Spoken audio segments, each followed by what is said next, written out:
I love when she goes, Stop that laughing. You have to stop the laughing.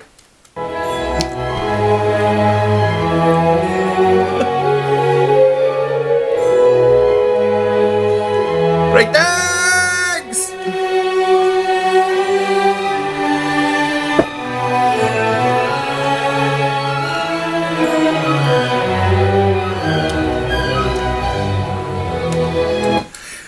Right, that's it. That's an intro music because welcome to Film Reviews with the Chair. The wine's gone. The wine has gone. Stay gone. The dressing gown's going to have to go soon too because it's really hot. It's midsummer. Let's not muck about. Sorry, that music.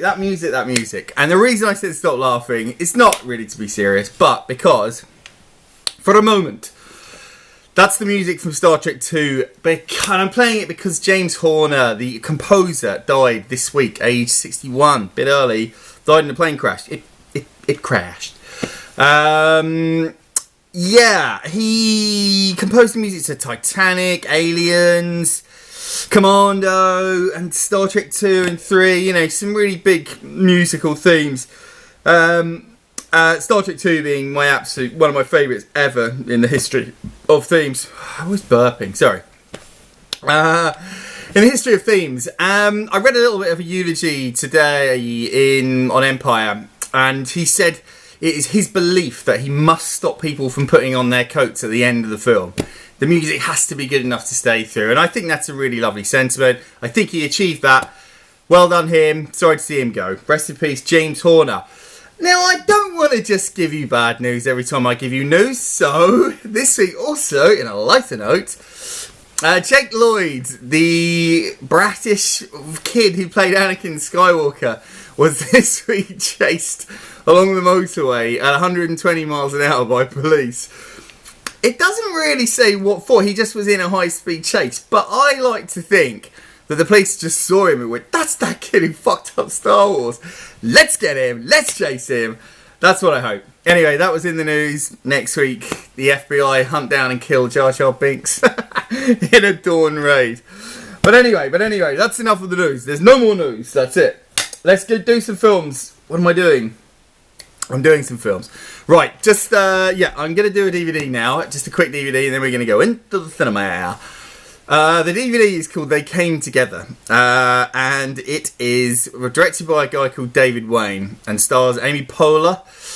Amy Poehler's kind of not one half, but she does a lot of double act stuff with Tina Fey on Saturday Night Live. And they did a film called Baby Mama, which I quite like. And she's very, very, very funny. Paul Rudd is her opposite number in this film. He's soon to be a megastar in Ant-Man, but he's already a megastar for me because I really, really like him. He's one of those really genial people on screen, really fun to watch, very good at comedy, brilliant natural timing. And so here they both are, two comedians in a comedy, woo, woo, woo, and it's, well, yeah. Here's the setup. It's a parody basically of rom-coms, of every rom-com you can think of, from Harry Met Sally, which is, a bit shaky ground. You don't want to parody that too much, because it's a classic, as I said the other week. But to all those shit things like 27 Dresses and just anything that comes out in May, genuinely. Or Valentine's Day, obviously. It just cliches. It just rips the shit out of every cliche. The you're so annoying that you're adorable thing, the breaking up the big fights, the mystery past, the corporation taking over the little business, just everything with absolute glee. I haven't laughed this much in a long time. Oh no, well, I laughed a lot at Spy. But Spy I laughed all the way through. This I was like maniacal way, because it was just so funny. Not every single joke, but so many of them, so many. It is, for me, it is supposed to be, the Naked Gun or the Airplane for rom-coms, and I just think that they pulled it off. Now this comes with a warning, because on IMDb it's got like a 5.4, a really, really low score. But if you look into the comments, you'll see a lot of 9s and 8s from people saying, this is just hilarious. Why don't people get it? It's a very sort of British, cynical sense of humour. It's very, very funny. I loved it. I want to see it again already now. It's Two Thrones. I mean, it's a little bit budget restricted.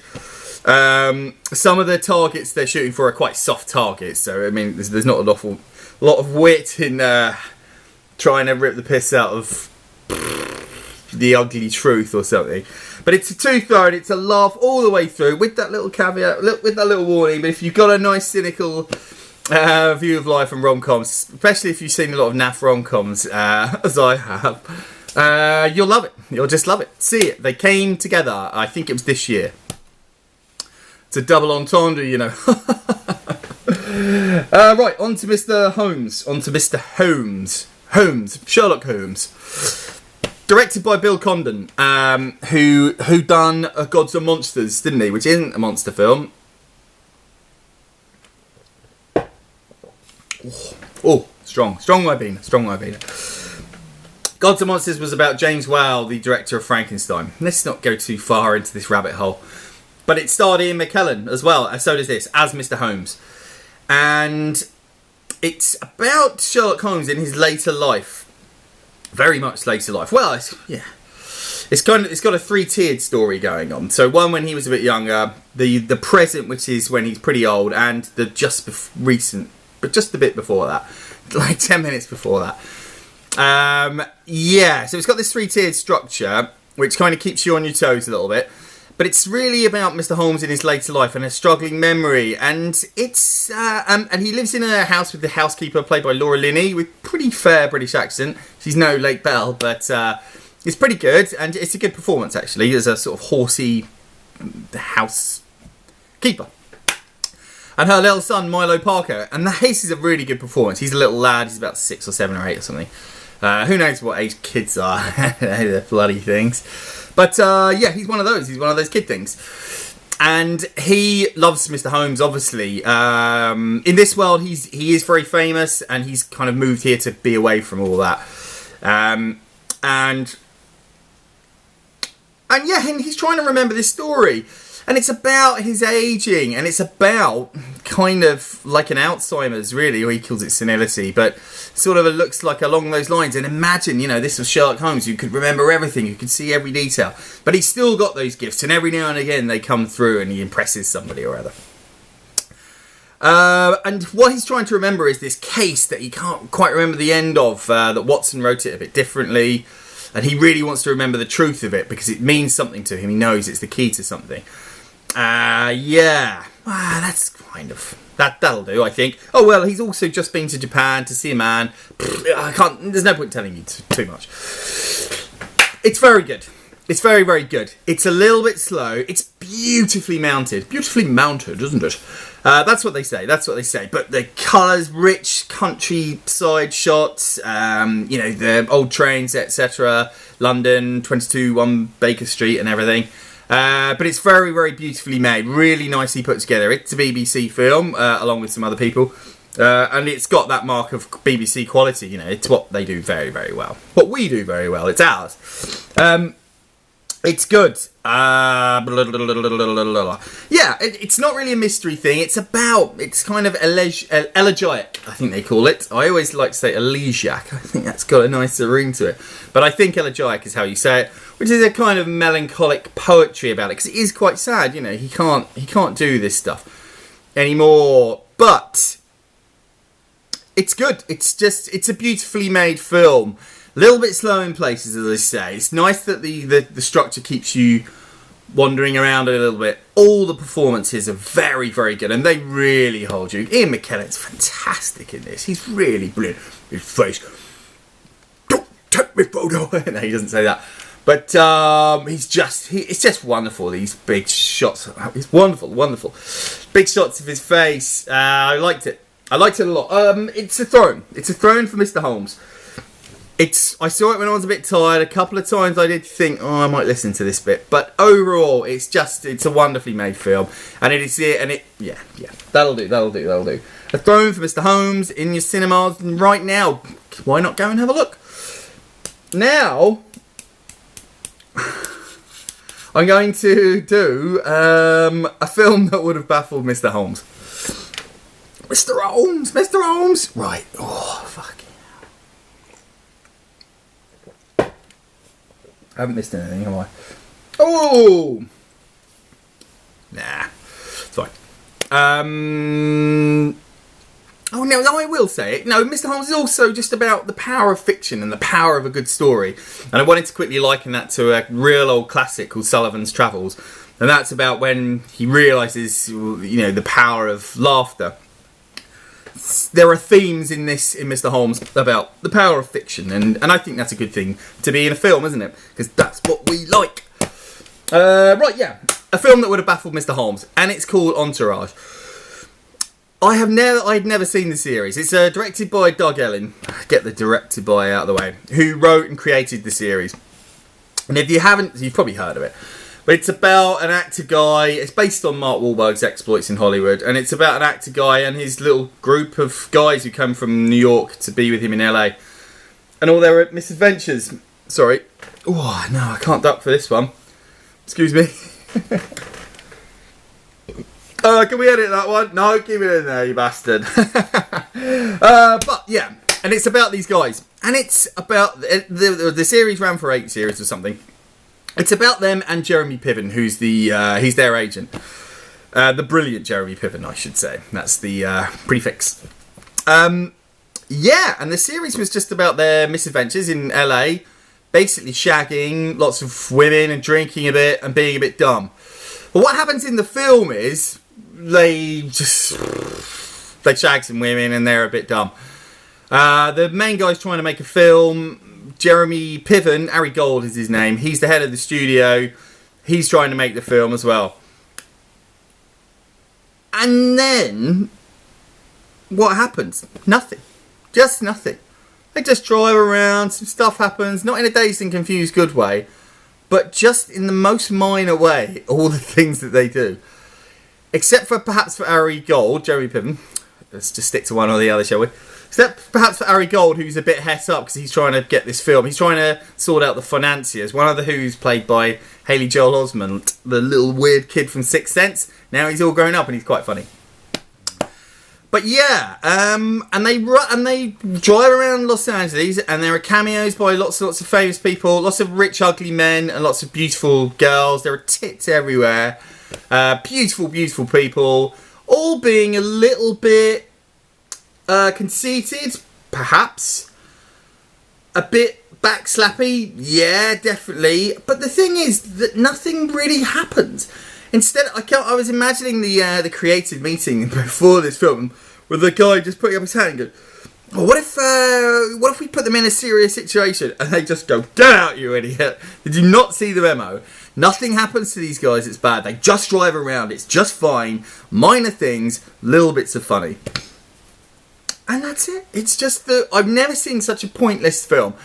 It's hard to imagine. It's like you kind of have to applaud the lack of ambition. It's the least ambitious film I've ever seen. They just said, no, we're not going to do one thing different. This is just minimalism. The annoying thing is that I actually had quite a good time watching it. I didn't have a good time, but I sat there, I sort of chuckled occasionally. Jeremy Piven saves it. I mean, he is just brilliant. Every scene that he's in, you just go, wow. It just ramps up a little bit because he is just fantastic.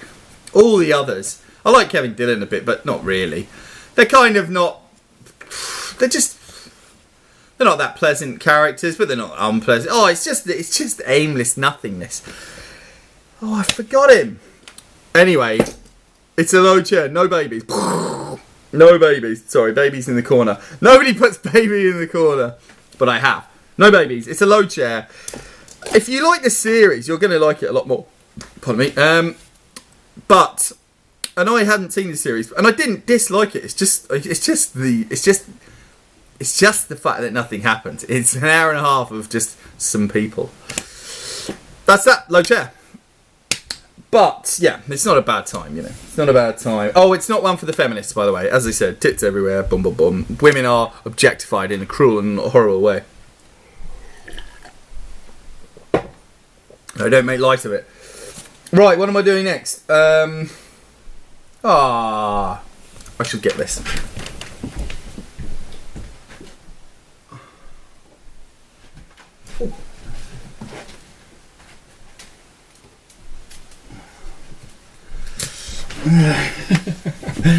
Apologies for that. It is this. Now, this is not the classic from the attic because it was on at the cinema. The original Terminator. On for one showing only at 8 PM. Oh, I hung around for that one. Everyone's obviously seen the Terminator, but are they re-releasing it because this new one's coming out next week? Yeah, so you've obviously seen it. I'm not going to give you any setup. But they're seeing these old films that you've only ever seen on the television, on your television, DVD or whatever. Seeing them on the big screen, it's such a treat. When this started, it was a pretty busy cinema, as you might expect. I mean, which is nice. People valuing it. It was dead quiet all the way through. At the beginning, when it started, the effects at the beginning, I went, "Ooh, that looks a bit ropey." You can see you can see the hunter killers being moved along a little bit, but that generally was the only time. The effects do stand up pretty darn well. The scenes in the future I just loved on the big screen. It was a real experience. It's just so well made. It's so tight. It's the way that LA is shot so that it looks like the worst street. Mostly you see LA. If you've just watched Entourage, you just go, "Wow, no, this is this place." But you see the Terminator shot at night, and it's like the worst streets of New York, back in the 70s or the 80s. A real dive of shit. But it's such a tight film. Michael Biehn, he never had enough praise, I would say. He's the real heart of this film. Linda Hamilton's fantastic as well. And Arnie, obviously, this was his big breakthrough. But Michael Biehn, just the speech of, "Understand that Terminator is out there and he absolutely will not stop until you are dead." I'd missed out the bit about he doesn't feel pity or remorse or fear. And there's so much passion. This is the future that he has to protect, and he has to protect her. And you would just think he's crazy. It's a brilliant piece of cinema. The chases are excellent. I love the score. Wow, I stayed till the end of the credits. I was the only one, which I just thought, where are you going? Like James Horner says, don't put your coat on at the end if the music's good enough. And Brad Friedel, he's the goalkeeper. Brad Fiedel, Fiedel or Fidel. His score is just amazing. Obviously carried on into Terminator 2. Maybe I'll play it next week. The Terminator. What more can I say, really? Except it's just absolutely fabulous. I don't rate my own stuff, but as I saw it at the cinema, it's obviously 3 Thrones. It's an absolute stone cold classic. One of the greatest films ever made, and it was a bloody pleasure to see it at the cinema. Right, that's that. Watch it again. Now, I promised some Arnie stuff. I didn't get it out, did I? I promised some Arnie stuff. I was going to save it all into one, but there are too many films that I have to review as well. So, here's the classic. Here's this week's classic. So, I just wanted to talk about... This is The Last Action Hero, if you can't see it. It gets slated a lot, so I thought I'd give it some love. I thought I'd give it a bit of love. It's from 1990 what? 1993. The reason I chose it is because I've just watched it recently, and because The Terminator was his big breakthrough. This is where the slide started, really. But I think it's tough. I think it's tough luck on the film.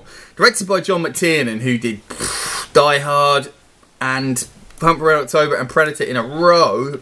You can't question that guy.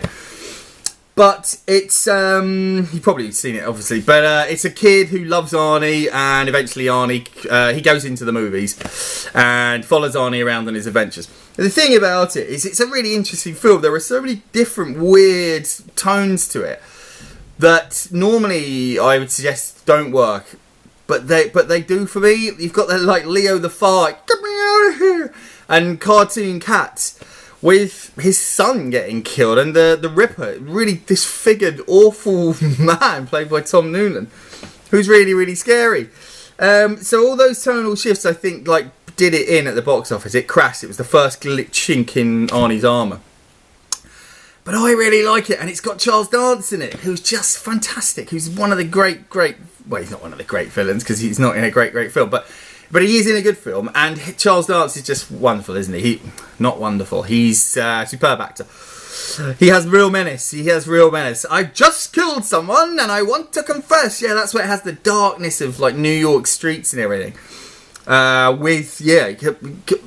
Juxtaposed against this glossy, silly LA stuff. It does things that films didn't do before that. So I think it's the first film to mention the 5555 telephone numbers, which is really, really funny. Everybody's got a phone number 555 in Hollywood, obviously, or in the movies. And it does the shouting captain, with the steam coming out of his ears. It's very meta. I think there's a lot good in it. But it's not fair to not mention the annoying kid, Austin O'Brien. Oh yeah, we sort of started with Jake Lloyd, annoying kid, mucking things up. Austin O'Brien, you're in a movie because we're in a movie. Because we're in a movie. You're in a movie. All the way through it, really ruining it. That's what killed its box office. Not mixes of tones. I'm being too cerebral. It's a bloody annoying kid.